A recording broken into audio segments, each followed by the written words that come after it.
RSS और BJP में कोई फर्क नहीं है। बीजेपी जो हमला कर रही है वो हमले आरएसएस ही करवा रही है। हमारी समझदारी में आरएसएस जड़ है, बीजेपी उसका फल है। आरएसएस धर्म के प्रतीकों का इस्तेमाल करके सांप्रदायिक राजनीति कर रही है। उसका धर्म से कोई लेना देना नहीं है। सनातन धर्म, हिंदू धर्म आरएसएस के बनने से पहले भी था, आरएसएस के बाद भी रहेगा। हमारे संविधान में ये लिखा हुआ है ना कि इस देश का नागरिक होने के चलते आप अपनी धार्मिक मान्यता और विश्वास को मानने के लिए स्वतंत्र हैं। तो अलग से ये बात कहने की जरूरत क्यों पड़ रही है? संविधान मानते हैं कि नहीं मानते हैं? अगर नहीं मानते हैं तो फिर उनकी सरकार जो है बीजेपी की, उसको इमीडिएटली बाहर हो जाना चाहिए, क्योंकि वो सरकार तो संविधान के तहत बनी है और कसम भी तो संविधान का ही खाए होंगे ना। सारे एमपी, सारे मिनिस्टर, सारे चीफ मिनिस्टर, प्राइम मिनिस्टर, कसम तो संविधान का ही खाया है ना।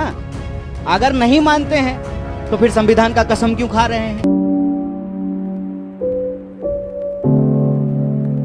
आज के इस प्रेस कॉन्फ्रेंस में हम मुख्य रूप से एक मुद्दे पे चर्चा करेंगे और इस मुद्दे पे हम लोग लगातार बात कर रहे हैं, लेकिन मुझे लगता है कि जितनी बातचीत हम लोगों ने की है उससे ज्यादा बीजेपी ने इस यात्रा के ऊपर हमले किए हैं।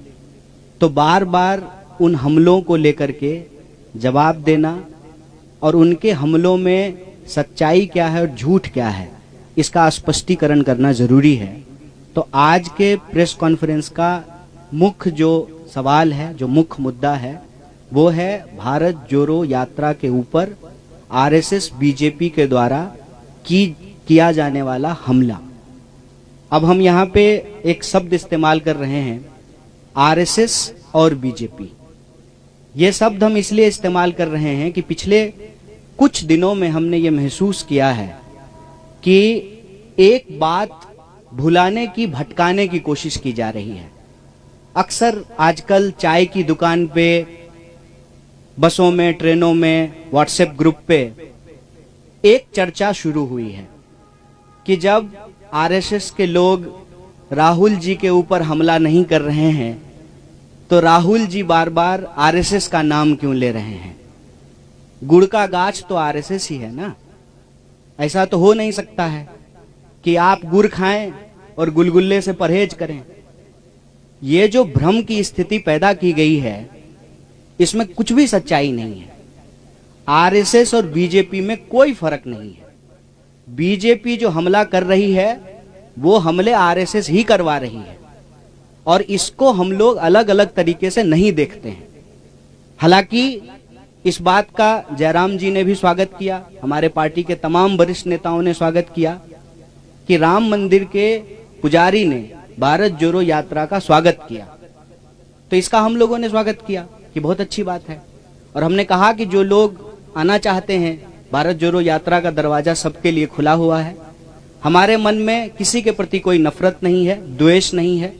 जो लोग भी इस देश से प्यार करते हैं, इस देश के संविधान में उनको भरोसा है, इस देश की विविधता और एकता जिसको कहते हैं यूनिटी एंड डाइवर्सिटी, और जो यूनिटी की डाइवर्सिटी में बिलीव करते हैं। सिर्फ इसकी बात नहीं है कि हमको डाइवर्सिटी में यूनिटी चाहिए, यूनिटी की डाइवर्सिटी को भी हमको रिस्पेक्ट करना पड़ेगा, क्योंकि हम इस दौर में जी रहे हैं जहां अलग अलग तरह के चॉइसेस हैं, अलग अलग तरह का लाइफ स्टाइल है और ये जो हमारी विविधता है वो हमारा सबसे बड़ा स्ट्रेंथ है।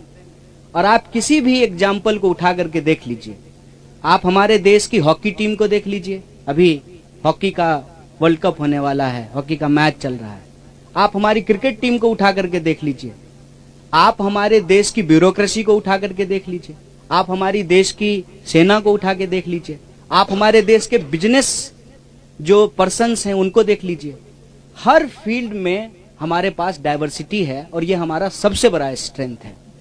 तो जो लोग भी इस देश की डाइवर्सिटी में बिलीव करते हैं, इस देश के मल्टीकल्चरलिज्म में बिलीव करते हैं, इस देश के कॉन्स्टिट्यूशन में बिलीव करते हैं, इस देश के लोग आपस में प्यार से रहें, इस भावना में भरोसा रखते हैं, जो लोग संविधान पर विश्वास रखते हैं, देश से प्यार करते हैं, वो सब लोग इस यात्रा में आ सकते हैं। लेकिन आप लोगों ने देखा होगा कि पिछले दिनों यह चर्चा बड़ी जोर शोर से चली। दो तरह के जो है न्यूज आने शुरू हुए। एक, जब मोहन भागवत जी का इंटरव्यू आया तो कुछ लोगों ने हेडलाइन इस तरह से बनाया कि राहुल गांधी का जवाब दिया मोहन भागवत जी ने, और कुछ लोगों ने यह चर्चा शुरू की कि आरएसएस तो स्वागत कर रही है यात्रा का, तो फिर आरएसएस के ऊपर जो है क्यों हमला किया जा रहा है। पहली, हम आरएसएस और बीजेपी को अलग अलग नहीं देखते हैं। हमारी समझदारी में आरएसएस जड़ है, बीजेपी उसका फल है। ये भ्रम हमारे मन में नहीं है। भले वो कहते हो कि हम सांस्कृतिक संगठन हैं, लेकिन उनकी पूरी की पूरी विचारधारा राजनीति पर आधारित है। और इस बात को हम यहां स्पष्ट करना चाहते हैं कि धर्म देश का है, सांप्रदायिकता देश का नहीं है। आरएसएस धर्म के प्रतीकों का इस्तेमाल करके सांप्रदायिक राजनीति कर रही है। उसका धर्म से कोई लेना देना नहीं है। जैसे दही दूध से बनता है, लेकिन दही दूध नहीं होता है। दोनों की प्रकृति अलग अलग होती है, नेचर अलग अलग होता है। कोई भी धार्मिक व्यक्ति किसी का खून बहाना, किसी को मारना, किसी के ऊपर हमला करना, नफरत फैलाना, इस तरह की चीजों का समर्थन नहीं करता है। धर्म के प्रतीकों का इस्तेमाल करके अगर राजनीति की जाती है, जब राज सत्ता और धर्म को मिलाया जाता है, तो वो धर्म नहीं है, वो राजनीति है। इसीलिए हमारी नजर में आरएसएस सांस्कृतिक संगठन नहीं है। सांस्कृतिक प्रतीकों का इस्तेमाल करती है अपने राजनीतिक लाभ के लिए।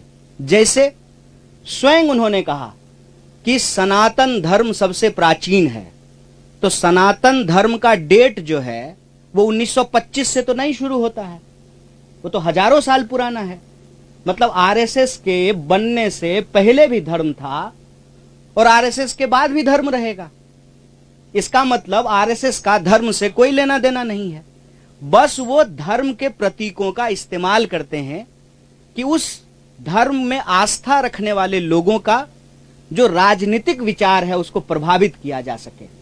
जैसे अगर किसी खास पहचान के आधार पर राजनीति होगी तो उस पहचान को रखने वाले जो लोग हैं उनका वोट लेना आसान हो जाएगा।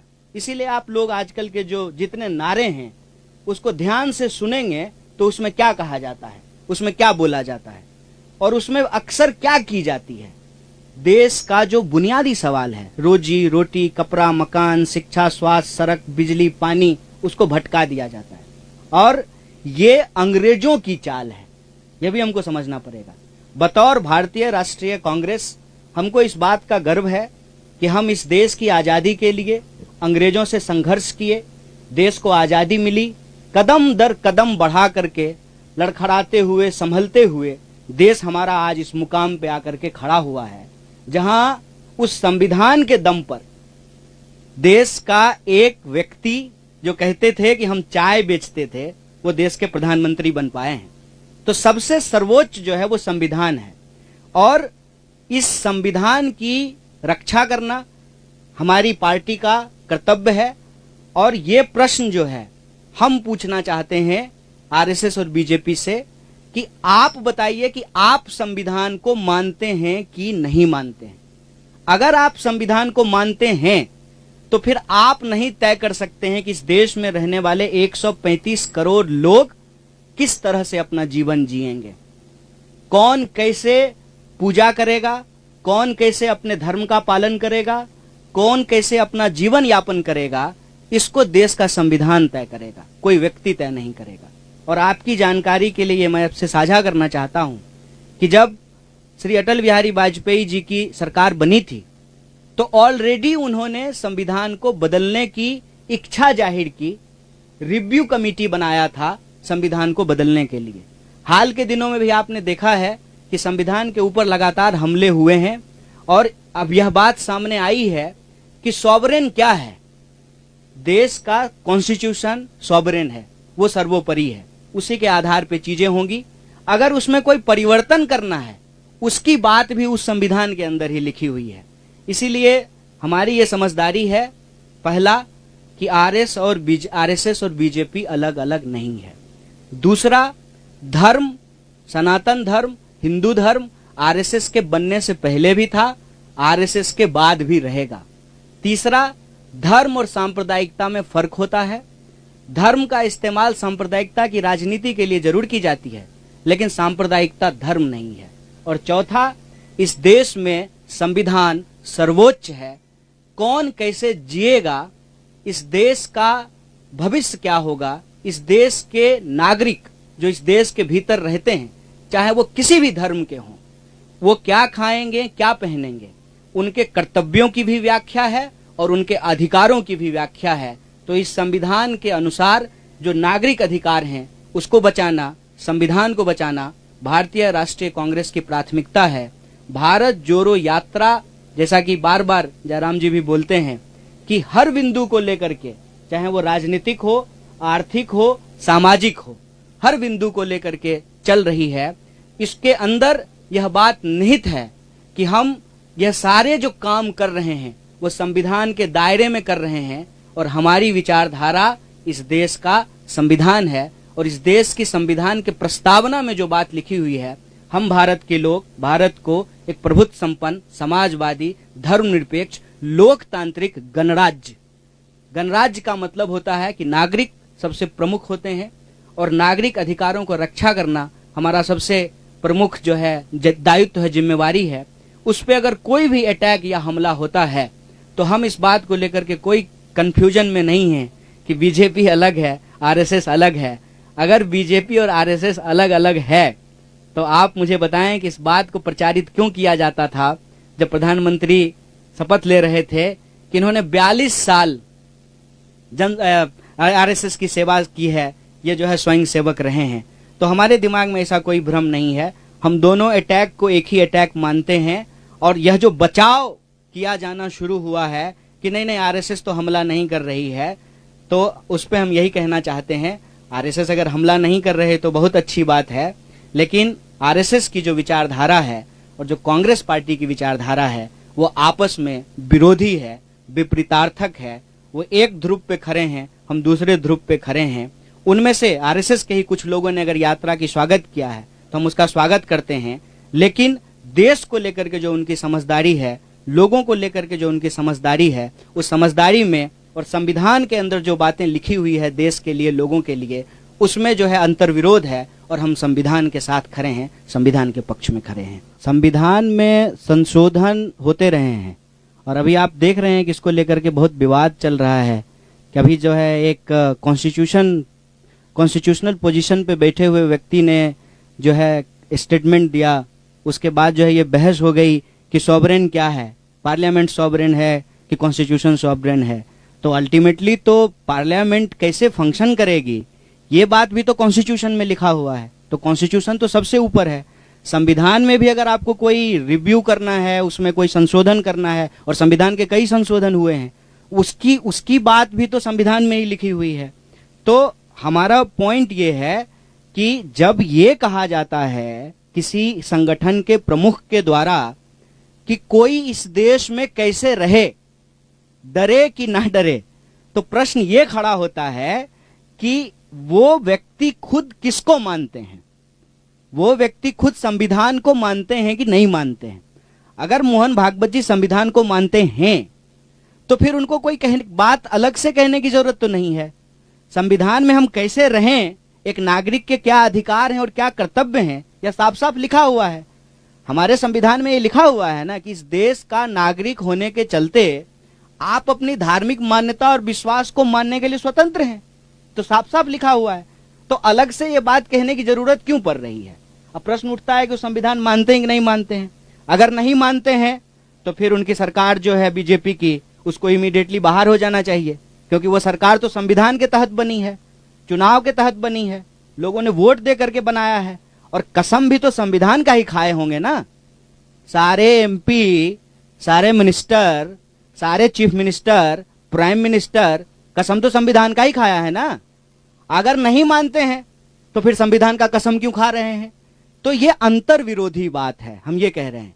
और ये अंतर विरोधी बात क्यों बोली जाती है, उसके दो कारण हैं, समझना जरूरी है। जैसे हर दूध